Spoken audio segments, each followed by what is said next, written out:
त उनीहरू हिन्दू थिए तर हिन्दू भर्खर आएको भर्खर राज्य गरेको हुनाले सुरुदेखि नै दबाउने सताउने खैरो खन्ने खेदो खन्ने त सुरु भएन. Thus they were Hindu kings. But since they had just established their dynasty in a place which was previously ruled by Buddhist kings, they did not suppress or persecute Buddhists right away. In 1258 CE, Jaya Bhimdev sent Araniko and around 50 or 60 artists to the court of Kublai Khan when Pakpa Rinpoche of Tibet went there. Pakpa Rinpoche was a realized master of the Sakya lineage. The artists that were sent to the court of Kublai Khan were all Buddhists. Pakpa Rinpoche himself was of course also Buddhist. He went there upon the request of Kublai Khan, who had asked to be given teachings. And there Pakpa Rinpoche gave various teachings and empowerments to the Mongol people. So it was at this time that Araniko also went there with Pakpa Rinpoche. We can see from this that the persecution of Buddhists had not begun then. But from the reign of Jayasthiti Malla, that is from 1382 CE onwards, the persecution of Buddhists began. Jayasthiti Malla forced all the Buddhist monks of the Kathmandu valley to marry. He was the king and held enormous power, as by then the dynasty had already been established for about 1.5 centuries and had gained tremendous power. And thus he compelled the Buddhist monks to marry. It was after this that the practice of ordaining monks disappeared from the Newar Vajrayan tradition. It was not that Newar Vajrayan never had the tradition of monks, but rather the practice was forcefully suppressed and stamped out. In addition, a caste system, in accordance with the Manusmriti, a Hindu legal text, was forcefully instituted. For example, the Vajracharyas were made equivalent to Brahmins, Shakyas were made equivalent to Kshatriyas, etc.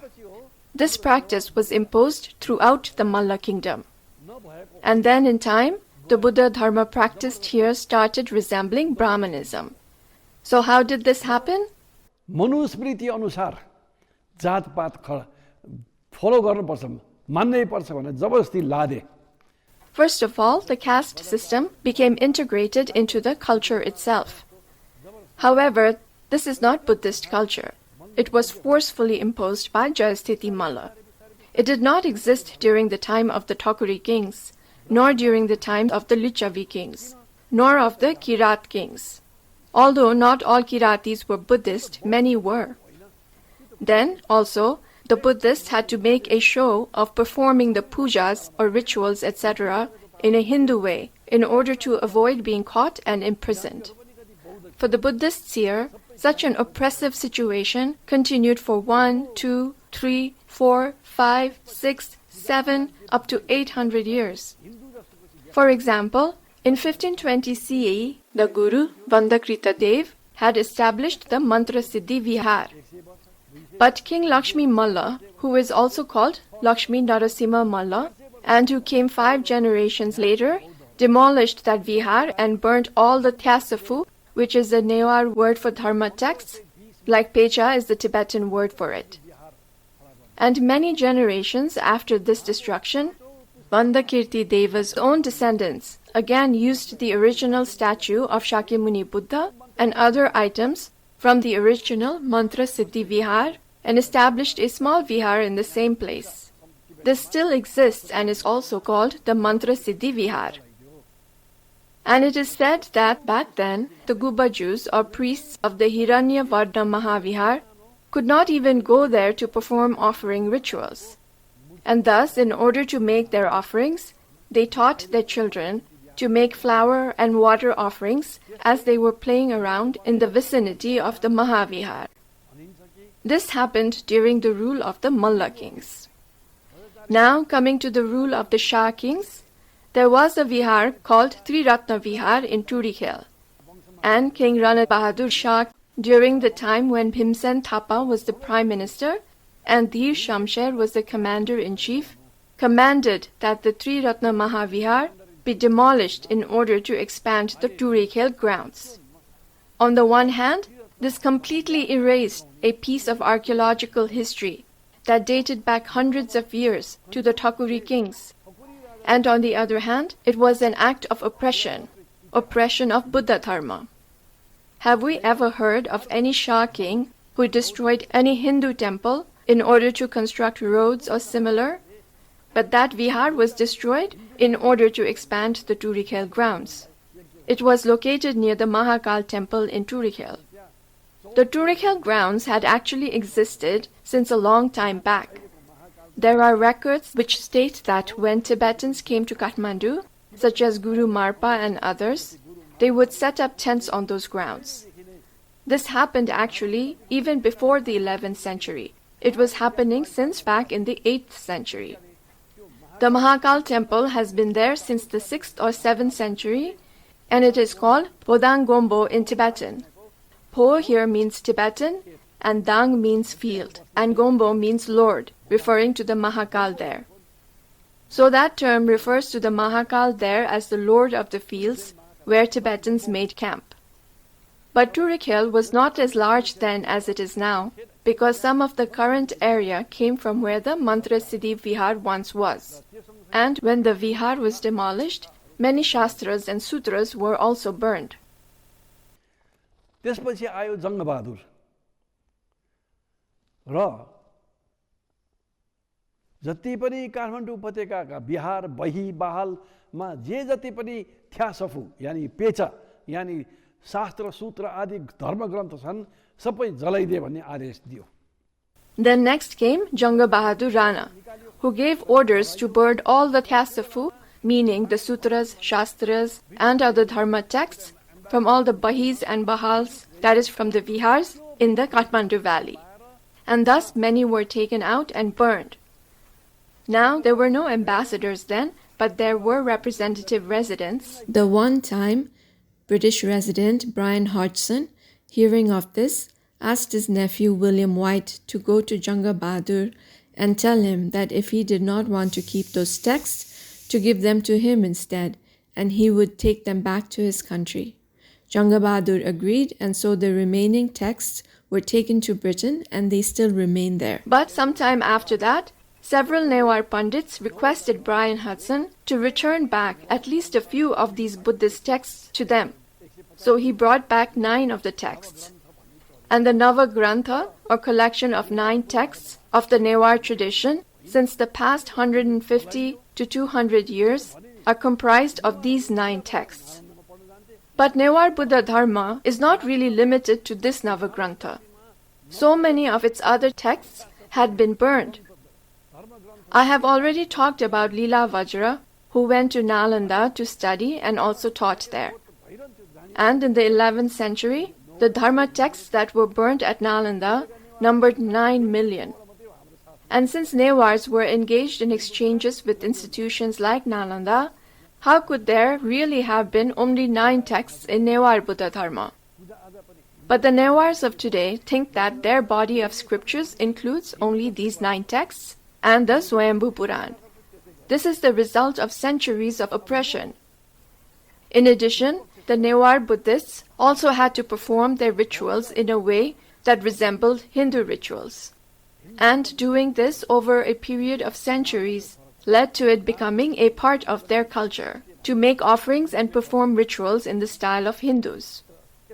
There are 2 sides to this matter. The negative aspect is that the methods of Buddhist worship and ritual gradually disappeared and were replaced by Hindu methods. The only difference that remained was in the names used, that instead of Ram or Krishna of Hindu Dharma, it would be Vajrasattva or another Buddhist deity. The positive aspect of this is that at least the name Buddhadharma survived because of this adaptation. Otherwise, Buddhadharma would have completely vanished as it did in the south, in the present-day India.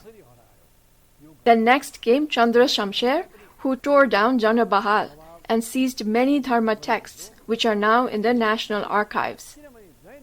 Thus, these factors are what led to the disappearance of Buddhadharma in these regions. While Jain Dharma was also subjected to some persecution and oppression, it was not to the extent that Buddhadharma was. because Jain Dharma was not as widespread as Buddhadharma.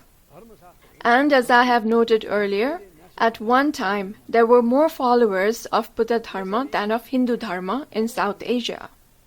So Hindus considered Buddhists to be particularly threatening, whereas Jains were only an incidental problem for them. And actually later on, Jains tended to blend in with Hindu Dharma. Since their principal view is also of Atmavad, that is, a belief in a really existing self, it was easier for them to go along with Hindu Dharma. Thus, even though they may not have acquiesced on the inside, they appeared to have assimilated on the outside. The Buddhists refused to conform in that way. Because how can those who hold the view of Anatma, or non-self, assimilate with those who hold the view of Atma? And thus, because Buddhists refused to acquiesce, the Hindus resorted to killing, persecuting, destroying, burning, and other such practices, as we saw in the preceding points. This continued for 1,000 years. र यो कारणले हो बौद्ध धर्म south एसियाबाट क्षीण भएर गयो. And it is because of this that Buddhadharma declined in South Asia. But it does still exist.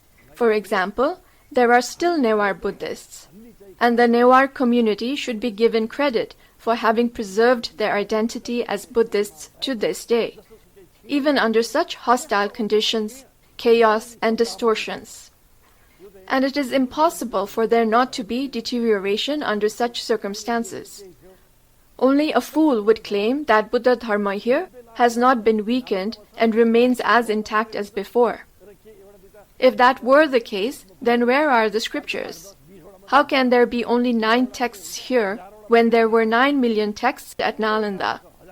Even if we were to include various other texts that may be owned by some Vajracharyas, that would still number only 10, 20, 40, 100, or maybe 1,000. And which Vajracharya has a collection of more than 1,000 texts in their library? And even if someone does have this, or more, it cannot compare to 9 million. And if someone actually did have these other texts in their possession, they would have been published and made known of. But as it stands currently, there are only the collection of 9 texts of the Navagrantha and a few on ritual methods. So Buddha Dharma declined for these various reasons, whereas Jain Dharma survived. Because Buddha Dharma was too vast to be contained within the umbrella of Hindu Dharma, it could not be fit into it. Whereas in Jain Dharma, even though they did not really want to acquiesce from the inside, they tried to fit in outwardly. But I am well aware that inwardly, Jains are not fully happy about being part of Hindu Dharma, but they maintain that position outwardly. I will give a final example that proves that Buddhists were oppressed and persecuted. During the time of the British rule in India, when they conducted a census of the population, the Mahim sect of Odisha declared themselves to be Buddhists.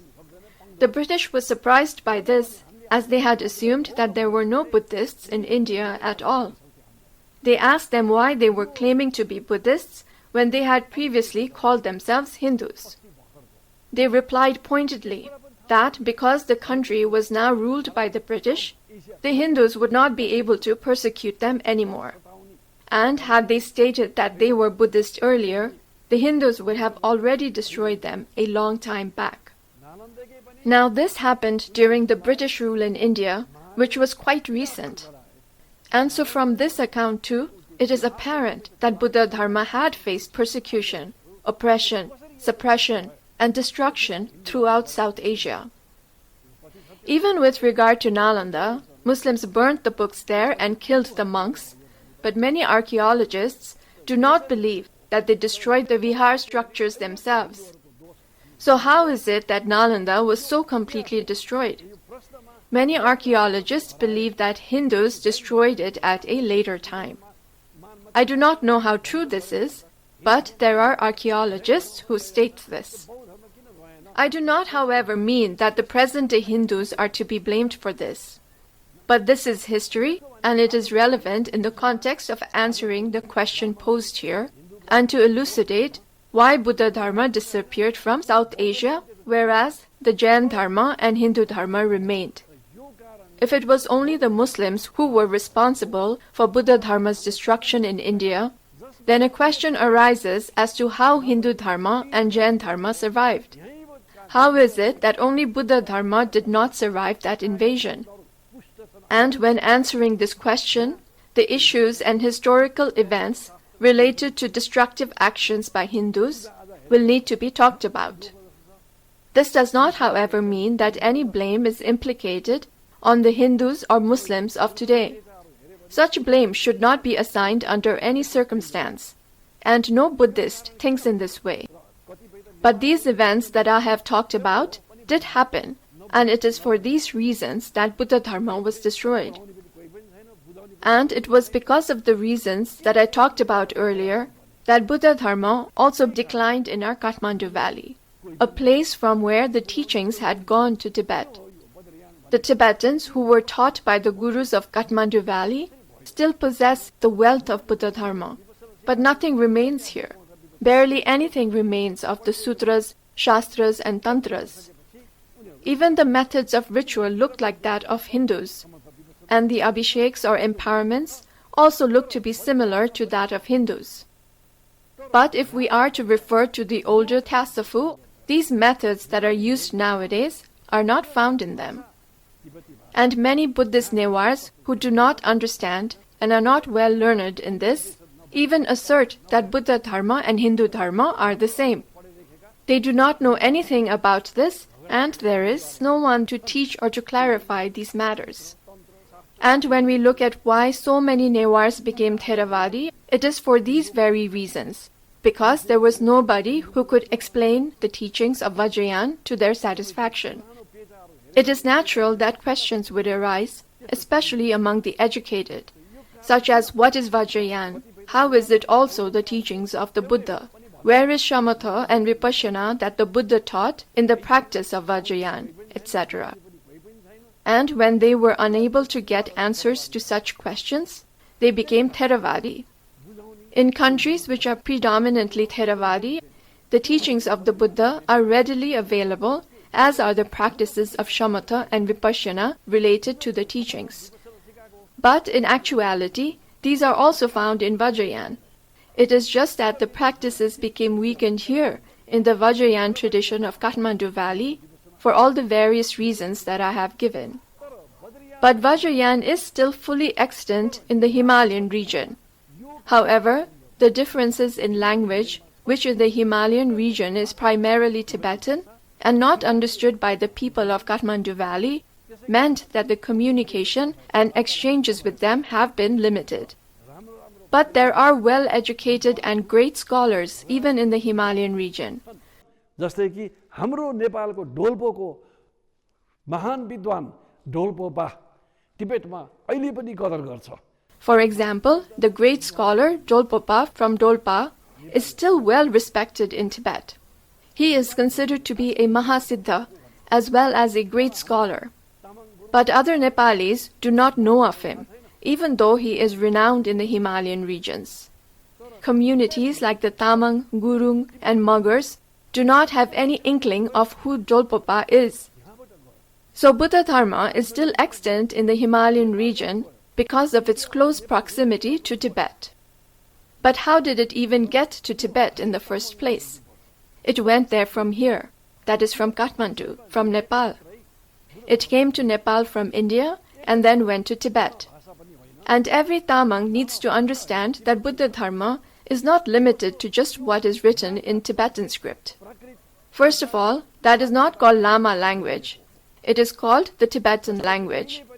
And secondly, those texts were translated into Tibetan from languages like Sanskrit, Prakrit, Paishachi, and Pali from here. For example, we can find the text of the Abhisamayalankara Sutra located in Phongkhang Monastery even today, which states that it was translated in Surkhet's Kakre Vihar from the original Sanskrit. Many such translations were made. Marpa Lochawa came and stayed here, Guru Rinpoche, who had studied at Nalanda, had also come here. Whether it is the Nyingma, Kagyu or Sakya traditions, all those traditions went to Tibet from here. And the Gelug school also emerged later from the influence of these previous schools. Thus, all 4 sects of Tibetan Buddhadharma are based on the teachings that went to Tibet from here. And so, why do our Vajracharyas not possess these teachings now? Because of all the reasons that I have talked about here. And how is it that it remained in the Himalayan region, since that is also a part of Nepal? Because that region was too distant for the administration to implement their oppressive and suppressive tactics. Whereas Kathmandu Valley was the center of the administration, and thus they could easily implement their oppressive agenda to its fullest. It can be seen clearly from history that the mullahs, shahs, ranas, etc. all suppressed Buddha Dharma. They suppressed it wherever their administration had a reach, for example, in the area of the lower Thak river, which is in lower Mustang.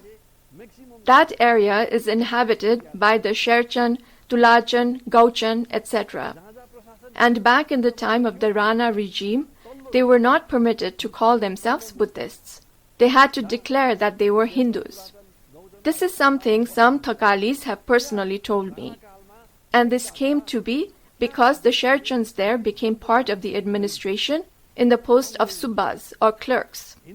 They were responsible for tax collection, etc., and thus had to work with the Rana administration. And because of their proximity to the administration, the Ranas found out about their Buddhist heritage, and they were commanded to become Hindus. They were told that they could no longer be Buddhists. But the administration still could not carry out extreme measures such as burning texts, etc. there. In places like Dolpa, Humla, Khumbu, and Langtang, the administration did not reach those places, so no suppressive actions were taken there. But because Kathmandu was the center of the various regimes and their administrations were always located here, Buddha Dharma was suppressed here. So with this, we will end for today. Etat sadhana punyena sarve sarvagata padam prapnuvantu jayantu cha kushalam karma vairinam janma mrityu jara vyadi swarupa varta puritvat mochayama savasatvam durgama pavasagarat.